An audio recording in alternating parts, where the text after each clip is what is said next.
Entah ini baunya seperti apa teman-teman, ya Allah. Ya, gimana kalau si Khabib ini belum sikat gigi misalkan? Ini misalkan gigit dulu. Nah,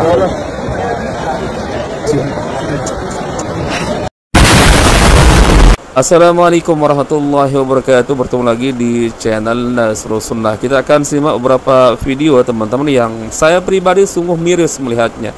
Ya, ternyata di luar sana masih banyak saudara muslim kita yang nggak paham apa itu ngalap barokah dan bagaimana aplikasinya teman-teman, terutama terhadap orang-orang yang kita anggap sebagai orang soleh. Sering sekali ya, apa yang menjadi khususan Rasulullah tapi diterapkan kepada kiai, kepada ustadz, kepada gus, lebih-lebih yang mengaku sebagai keturunan Rasulullah, sangat-sangat dikultuskan di negeri kita ini teman-teman. Ya, nggak bisa. Ya, namanya kekhususan Rasulullah, maka itu khusus, ya boleh diterapkan kepada Rasulullah. Akan tetapi yang kita lihat teman-teman, ya contoh di beberapa video ini, ya mereka tuh berbagi makanan, ya ketika Habibnya makan teman-teman, menggigit makanan tersebut dibagi-bagikan, ya bergiliran kepada murid-muridnya, kepada muhibbin-muhibbinya. Itu apa tujuannya? Ya nggak ada lain, ya karena muhibbinnya menganggap ya ada keberkahan dari gigitan bekas mulut dari Habibnya. Nggak bisa teman-teman, kecuali Rasulullah Sallallahu Alaihi Wasallam. Itu dijelaskan memang dalam banyak hadis teman-teman, ya.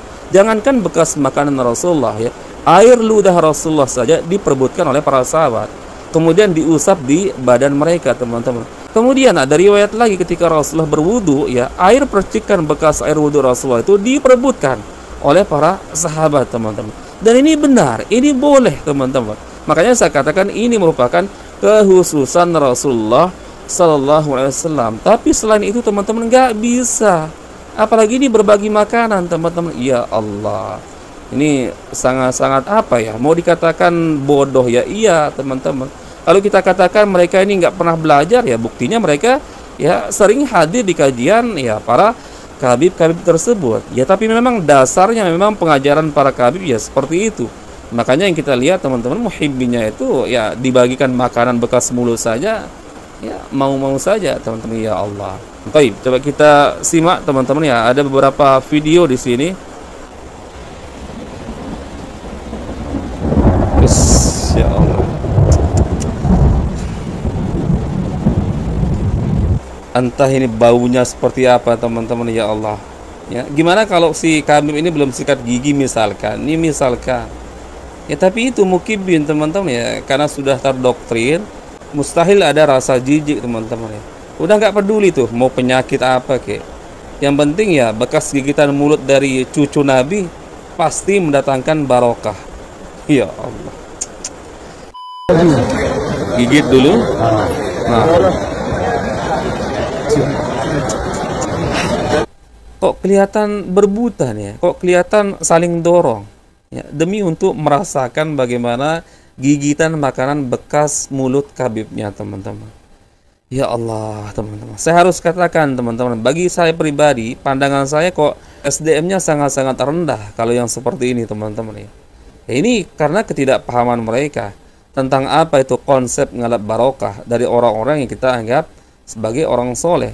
Dan tentu salahnya juga ya karena pendidikan yang mereka dapatkan dari junjungan-junjungan mereka seperti ini. Ya, orang-orang yang disebut sebagai kabib ini kan sering membanggakan diri mereka, teman-teman. Bahkan mereka menganggap mereka ini ya ahli surga. Ya, buktinya di video-video yang sudah pernah kita reaction, teman-teman, itu fakta loh. Ya, mereka dengan narasinya menganggap diri mereka itu ya dipastikan masuk surga, bahkan bisa menjamin orang lain masuk surga. Ya, otomatis dengan doktrin-doktrin seperti itu, teman-teman, ya, para mukibinnya, orang-orang yang tidak mau berpikir secara kritis, teman-teman, ya mereka dianggap sebagai orang yang penuh dengan keberkahan, ya orang mulia teman-teman. Maka secara otomatis apapun yang ada pada mereka dianggap mengandung keberkahan, meskipun dengan berbagi makanan seperti ini bekas mulut teman-teman. Padahal Islam datang teman-teman ya untuk menghapus kebodohan, menghapus kejahilan kita teman-teman. Lah ini kok ya di era seperti sekarang ini, era digital ya, keterbukaan ilmu pengetahuan teman-teman, ya dengan begitu mudahnya kita mengakses ilmu agama, kok terlihat ya banyak kemunduran ya umat Islam. Ya Allah, miris teman-teman, ya. Coba kita lanjut lagi.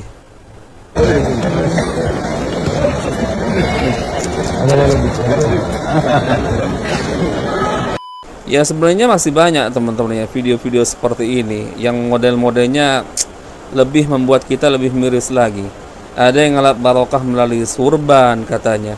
Bahkan ada peninggalan gigi. Entah itu Al-Faqih Muqaddam ya Abu Bakar bin Salim mungkin teman-teman itu dicium-cium. Bahkan saya pernah mendengar juga dari salah seorang kabib teman-teman ya, ceritanya itu sendal bekas injakan kotoran entah apa mungkin teman-teman ya. Dari sendal kabibnya itu katanya dicium-cium, dimasukkan bekas air-air yang nempel di dalam sendal tersebut ke dalam kantong plastik teman-teman. Itu tujuannya apa? Kalau bukan ngalap barokah ya, menganggap ya, bahkan sampai kotoran bekas sandal pun dianggap sebagai ya keberkahan teman-teman. Ya Allah, ini pendidikan yang jelas-jelas merusak umat Islam teman-teman ya. Makanya saya katakan tadi, umat Islam sebagian terlihat seperti punya SDM sangat-sangat rendah teman-teman ya, dengan ya cara-cara seperti ini ya, karena jelas ini bertentangan dalam Islam. Yang saya katakan di awal, sering sekali apa yang menjadi kekhususan untuk Rasulullah SAW yang mereka anggap bisa diterapkan kepada selain Rasulullah, yang nggak bisa. Kalau Rasulullah teman-teman, apapun yang ada pada beliau itu mengandung keberkahan semua. Ya, jangankan ucapannya ya, pengajarannya terhadap ajaran Islam ya, apa yang beliau sampaikan teman-teman ya itu pasti mengandung keberkahan. Ya, apa yang beliau sampaikan tentang perkara agama, bayangkan bagaimana nggak mengandung berkah. Wong dari wahyu turunnya. Ya, makanya dalam Al-Qur'an surah An-Najm Allah mengatakan, "Wa may yantiqu 'anil hawa in huwa illa wahyu yuha."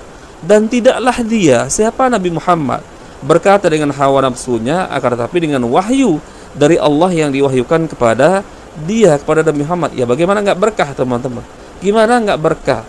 Kemudian juga apa yang ada pada diri beliau ya, tubuh Rasulullah ya, bahkan air ludah, percikan air wudhu, itu jelas riwayat-riwayatnya teman-teman, diperebutkan oleh para sahabat. Ketika Rasulullah berwudhu ya, para sahabat ini hampir-hampir saling dorong teman-teman ya, untuk berebutan ya menadah bekas percikan air wudhu dari Rasulullah Sallallahu Alaihi Wasallam. Itu kekhususan Rasulullah. Kenapa dikatakan kekhususan Rasulullah teman-teman? Ya jelas Rasulullah itu adalah seorang nabi, seorang rasul ya, pembawa risalah kenabian, dijamin masuk surga, bersifat maksum, terjaga dari kesalahan teman-teman. Tapi kalau kita teman-teman ya, selain Rasulullah, hatta itu Abu Bakar, Umar, Utsman, apalagi manusia-manusia di zaman sekarang ini teman-teman. Coba tolong carikan kita riwayat yang sahih. Ada enggak ya orang-orang di zaman sahabat Nabi ngalap barokah dari Abu Bakar teman-teman? Ya, seperti ya menggigit bekas makanan gigitan dari Abu Bakar As-Siddiq, kemudian Umar bin Khattab. Enggak ada teman-teman. Hanya ada di zaman kita sekarang ini teman-teman ya.